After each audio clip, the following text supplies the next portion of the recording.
Well, hey guys, Tyler here with the Kingdoms Trading Card Game, and thank you so much for clicking on this video. It always means so much when you guys click on this video to watch them. It really helps me out just to stay motivated and as a good encouragement too.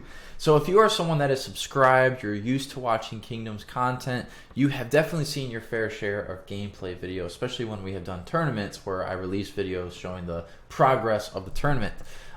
And today I am experimenting with a different way of watching a gameplay video, and so I really would appreciate any feedback, things you liked, things that you weren't crazy about, and I definitely want to try to improve on this going forward. I know there's already a couple things that I'm not crazy about with how this is looking or the ease of doing this, but yeah, I'll take care of all the YouTube stuff at the end of this video. I guess without further ado, let's go ahead and dive right in. I'll get this video going. And here we go. So as you can see, I already, as I'm moving stuff around, I already have some stuff typed up on the screen. Wow, I keep grabbing the wrong thing. Let's try this one last time. There we go. I already have some stuff typed up on the screen to give you guys some information on what is going on. On the left, we have Skylar, and ignore this ally supervisor card that is up on the side. That is just there in place right now as the players are getting their cards together. And I apologize if the video or the audio for the gameplay is a little too loud, still finagling with it. So on the left is Skylar. Skylar is playing with a Cludes build that is mainly built around control. Cludes is part of Set 2 New Designs, and when Set 2 came out, there really wasn't a lot of, there really isn't, how do I put this? Set 2 is still so new that there's not really a lot of information around how good the deck is, or really just how good Set 2 is. There's some choice cards that people have taken out of the kingdoms that, such as Cludes, Silvermore, and Winterton, that existing players just, they took the cards that would help their decks that they already have. So we really haven't gotten to see how well a pure Cludes deck, a pure Silvermore deck, or a pure Winterton deck would perform just on their own. But we are starting to see how well they are sprinkled into the other decks. Now, I will say, Skylar definitely has maximized the effectiveness of Cludes. You know, it never hurts to ask, can the deck be built better? Are there any other cards that would help make the deck stronger? I think one issue that he has in this deck is that beyond the control element, there isn't a whole lot of firepower that he has.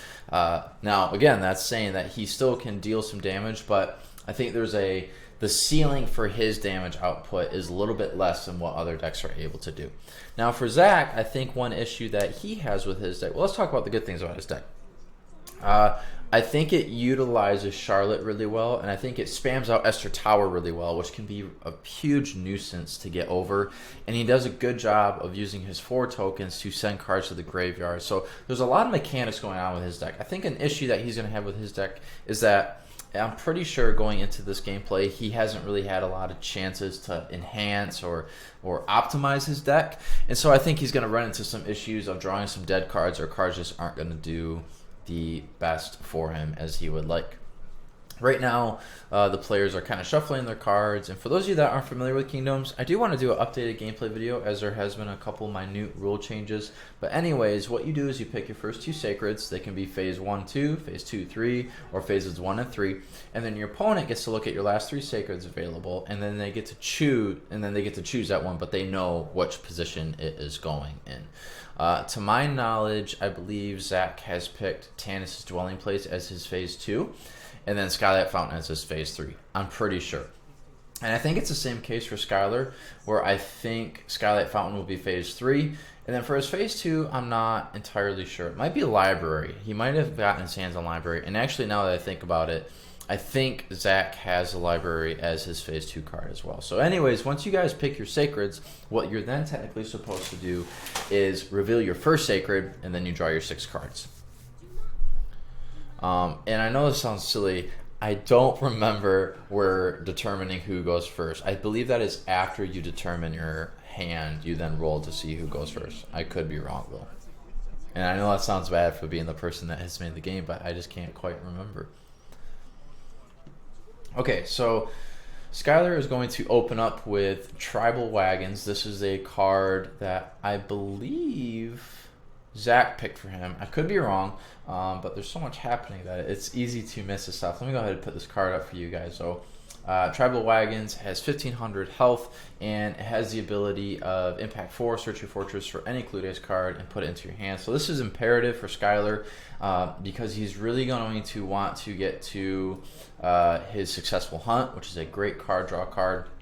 He's also going to want to get to his Resource Manager, which is another great card. This card is almost a little bit broken. And then to my knowledge, I believe those are the only cards that he really needs to get to. The only other card, I have my card book down here that off screen that you guys can't see. So that's what I'm looking at. I think the only other card that he is potentially looking for might be, if it's a phase 1, he might be looking for Cludes Warrior. I'm not entirely sure if he'd be looking for that, and it might not even be in his deck. But just to give him some added bonus going into the next Sacred phase. I could be totally wrong. Skylar, if you're watching, I apologize for speaking wrongly of your strategy. Anyways, let's talk about the gameplay. So Skylar has decided to go first. I believe Zach got to choose for him. And Skylar's going to open up with a phase 4 token, giving him 9 Magicka. And he's going to be sending a Plumella, Voice of the Pure, to the graveyard, as well as another card. I can't quite tell what that card is from the graveyard. Zach is playing with Eastern Vantage Point, which is going to help his Estercrest deck start to dig into his deck what he needs to get those cards. He is going to play a Watchmaker and a Defender. And he's going to swing into attack, I believe, with 400 total, which is going to drop Tribal Wagons down to 1100. Whoops. I am pressing buttons. Okay, there's my face. All right, let's do math real quick. Wow, we are just falling apart right here. All right, let's go back to this. Okay, sorry about that. Didn't mean to just throw my face up on the screen and stuff. Okay, so he swings in for 400, bringing down to 11. Skylar does play a Successful Hunt, which is going to allow him to draw plenty of cards. Again, I'll throw this up on the screen. Successful Hunt reads draw a card for every Cludes card on the field and Rift card in your hand, which if you're playing solely with Cludes, or even if you sprinkle in a little bit of Rift, you're still going to, or a little bit of Furbish, you're going to be just fine.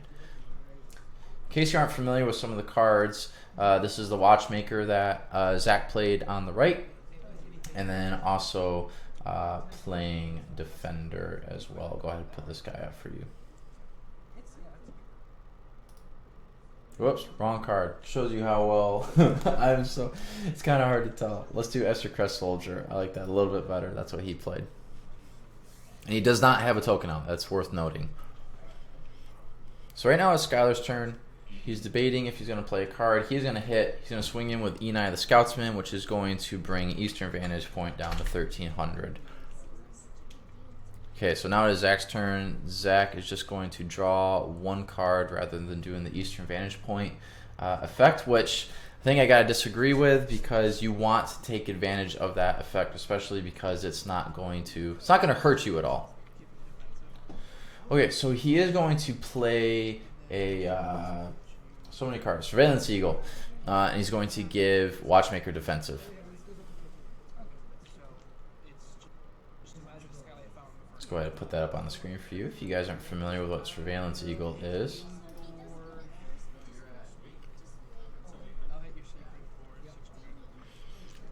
Okay, so Zach is going to swing in for 600, bringing Tribal Wagons down to 5. And we must know that, so Estercrest Soldier has defensive already, and using Surveillance Eagle, Zach gave his Watchmaker defensive as well. So he has to attack Zach's battle cards in order to get directly. Okay, so this is actually a misplay right here. Technically, if a card has defensive, Skylar shouldn't be able to directly attack Zach Sacred. But anyways, this is just casual gameplay. It's fine. Lesson learned going forward. It is going to be a chip for 100. And now Zach's going to swing for another 600 towards Skylar Sacred. So that's going to wipe that out. That's going to launch Skylar into Sacred Phase 2. And now he's going to open up with Library. Let's go ahead and put that up for you. Okay, so quite a few things happening. I do know with Skylar's deck, one thing that is super important is bringing him out of Phase 1 as fast as possible, or as I've heard, ASAP as possible. I've heard some people say it that way. Let's go ahead and type this in. 1,300 health. And he's in Phase 2, but now he's got 9 Magicka and plenty of cards at his disposal. Okay, so Skylar's going to open up with a Resource Manager, which is just going to give him even more Magicka. And now he's going to start making other cards cost less. He's going to play a second Resource Manager, so now he probably... Wow, so he's going to be playing 3 Resource Managers. He's got 9 Magicka on the field, with each of those Resource Managers making cards even cheaper. So this is getting a little crazy. And right now, Zach just doesn't have anything to fight back. There's just a lot of Piddly cards right now. So Skylar now is going to play Pillage. Pillage reads discard 2 cards and receive +5 Magicka this turn. Your opponent has -2 Magicka their next turn. So now Zach, so this is crazy. Zach, who has no tokens yet, he now, only has 3 Magicka going into his next turn. And now Skylar, for this turn, has an insane amount of Magicka. And discarding those 2 cards from Pillage isn't going to hurt him at all, because he just used Library to draw 10 cards. Skylar is going to play a Nanny Goat, which is a card that is based off of my wife, because her little sister used to call her Nanny Goat growing up because she had a hard time saying Candace.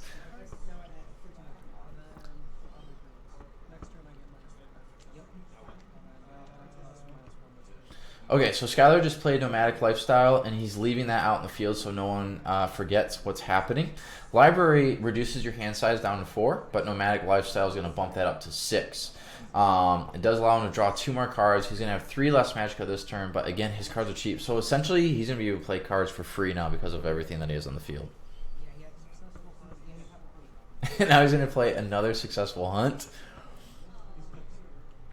And so it's still not Zach's turn. So there's a lot of things happening, which is just allowing Skylar just to do a bunch of moves right now. This is what happens when you max out the Cludes stack, is there's a lot of cards that just build off of each other and keep doing things more and more and more. So he's just drawing an insane amount of cards, because you have to remember, he just used a Library. He's getting a lot of card draw out of Pillage or even Outpost Tower, which you can see he played. So he's getting a lot of advantage, and even Anigo gave him some card draw as well. I believe he's got a Time Scribe in his graveyard, so even if Zach attacks, he's going to be able to Time Scribe and just continue to make Zach do nothing. And then I think we're only in turn 2 or turn 3. Okay, so this video is done. We're going to go ahead and go to the next part of the video. Okay, so Skylar's going to play Summoner's Call, and he's going to pay 7. So I am curious who he's calling out. Okay. So he sent an Ula the Rebel to the graveyard. Ula the Rebel is a great card that was introduced to the game in set 2. Let me see if I can bring that up for you. And because it got sent to the graveyard, I don't know how it got sent to the graveyard, whether it's through the 4 token or Nanny Goat or something. He's going to use Summoner's Call to bring that back. And Zach then has to decide which 2 cards he's going to put back in his hand, because that's what Ula does. And he decides to bring the Watchmaker and the Surveillance Eagle. Now, here's the thing. Even though what's going on is absolutely crazy, I don't think Zach needs to be scared quite yet. You see, Resource Manager doesn't really have... I don't think Resource Manager has any attack. And then Ula has 500, but Zach still has 2 Sacreds to go that could give him some time to start doing some stuff, because even though Skylar's doing a lot of stuff, if you fill up your board, you're going to run out of room to do stuff. So I think Zach could still be okay, but there's a lot going on, and Skylar is actually starting to build. He's starting to reach that ceiling that I was telling you about a little bit earlier. So let me kind of run you through what's been going on. And I don't entirely remember the names of all the cards, so I got to look these up real quick. The one card that he has out is called Tribal Meeting. And let's go ahead and put it up on the screen, and we'll read it together. Tribal Meeting. All friendly Cludes battle cards currently on the field that are 300/300 or lower gain +400/+100. So all three of those resource managers have 400 attacks. So that is a great card to play. And then E9 the Scoutsman, which he has down at the bottom. I keep pointing at the screen like you can see my finger. The E9 the Scoutsman that's on this bottom right here is going to allow these cards to join together. So any Ester Towers that Zach puts out, Skylar's going to be able to destroy rather quickly. And then one other card that Skylar played that is worth indicating, and it's at the top of his graveyard. It's called Inclination. This is a Furbish spell that came out in set 2. So search your fortress for any Mirth spell, which Skylar, I don't know what spell he looked for exactly, but playing with Cludes, you got Pillage, Nomadic Lifestyle, Successful Hunt. You have a pretty good mix, and now even Tribal Meeting. You have a pretty good mix of spells that you're looking for to make the plays happen they want to make happen.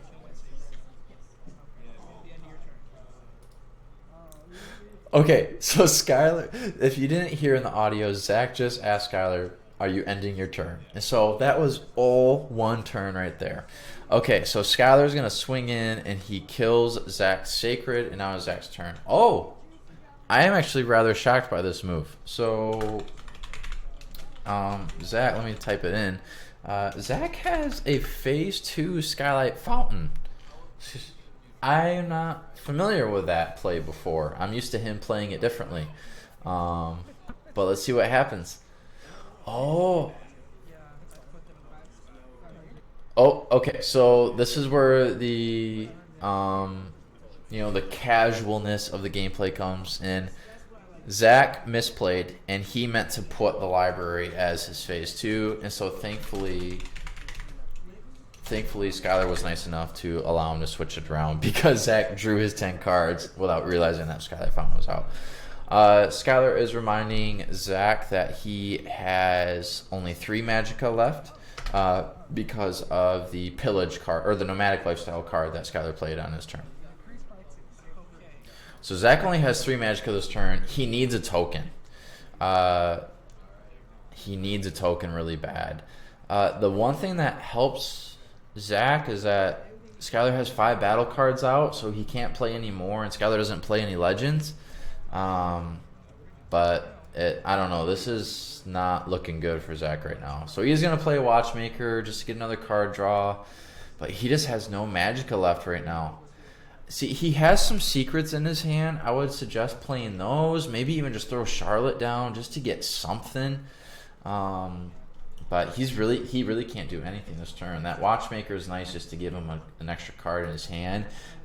There's really no answer for this whole entire board state, but just the more cards that you can get, the better. So he is starting to lay down his secret spells, it looks like. He's just getting a refresher. He's going to lay down an Earthquake, which is okay, but the thing that stinks right now is that Zach does not have any...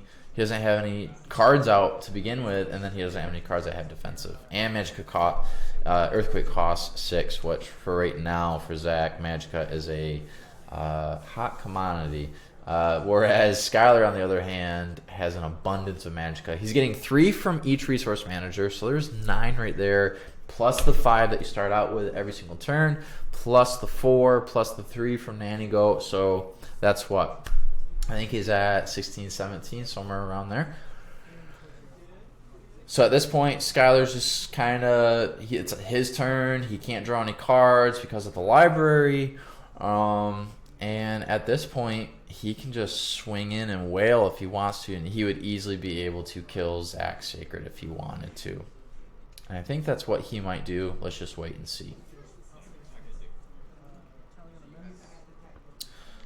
So he's going to play another Telling of the Myths, which is just going to add strength. Or I'm sorry, I am forgetting the cards wrong. Telling of the Myths. Let's go ahead and look that one up.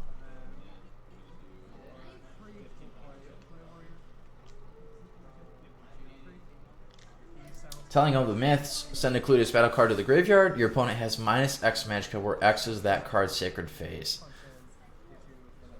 Oh my gosh. Okay, so what he just did is he sacrificed a resource manager. And that gives Zach 2 less Magicka for his next turn.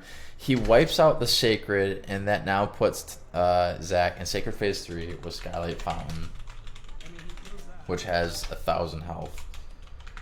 And for some reason, the video ends there, but I think we all have an idea of where this is going to go after this.